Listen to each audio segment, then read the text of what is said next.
Tomorrow marks the 20-year anniversary of the 9/11 attacks. Yeah, thousands of Americans killed that day, and the impacts of those attacks are still being felt decades later. Today, everyone has their own story of where they were when they found out about what was happening. As we look back, we are joined by ABC's Terry Moran, who was reporting from the White House as the chaos unfolded that day. Welcome, Terry. I got to tell you, I was in New York when the first plane hit. I know you were there at the White House. Can you talk about how you found out what was happening? I can. I'll never forget it, like all of us. It is an indelible memory. I was in the White House press area that day. President Bush was in Florida. I hadn't gone with him. He was coming back that night. I figured I could cover him in Washington. And we were watching the attacks in New York unfold, and the Secret Service came back to the press area and started screaming, "Everybody out now!" And I reached for the phone to tell the folks here at the ABC News Bureau in Washington the White House was being evacuated. And an agent who I knew, because I came into the White House every day, screamed at me again. I said, "Now!" And I got up and walked out, and the White House was in a panic. One of the most tightly controlled, most secure locations in the world. People were running for their lives. They'd opened the gates onto Pennsylvania Avenue, and I'll never forget, as we ran, because they were telling us to run, Secret Service agents telling the women, "Take your shoes off if you're wearing heels so that you can run for your life faster." And we ran for a couple of blocks, turned around and saw the smoke coming up from across the river where the Pentagon plane had hit.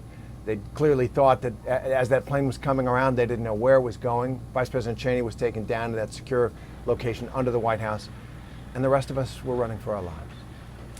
Terry, as you remember back and you talk about your running, did you know what you were running from? No, well, we figured it was something because we were watching the attacks in New York unfold. If you remember, New York happened, and then the Pentagon was hit later on. And it was that plane that was brought down by the heroes on board in Shanksville, Pennsylvania, that they saw, and they thought that one might have been coming to Washington as well. It's clear the country was under attack, but I think being in the White House and seeing it just erupt in panic and a frenzy of fear, these agents who are the most professional people you can imagine, highly trained, really admirable people, in a panic as well, it was inconceivable. It was something that I never imagined I could have seen, and it, like every one of us, it changed my understanding of what was possible in the world and how vulnerable we really were in this new century. Yeah, you're sure right about that, Terry. And I know it's hard to believe that 20 years have passed since then. Looking back, what are your thoughts about the changes, the thoughts about what you expected to happen that did or did not in the years following that? You know, it is hard to believe in some ways that 20 years have passed. I can't believe it. But on the other hand, there was a before and an after, wasn't there? Life before today is almost unimaginable.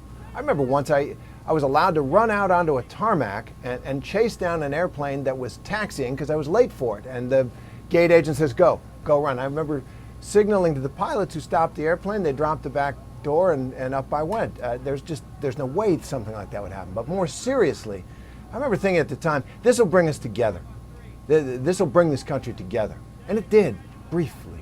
But I think one of the things we're living with now, these terrible political divisions we are experiencing today, I think in many ways they had their origin in that day of shock and horror. It ended up, I think, dividing us.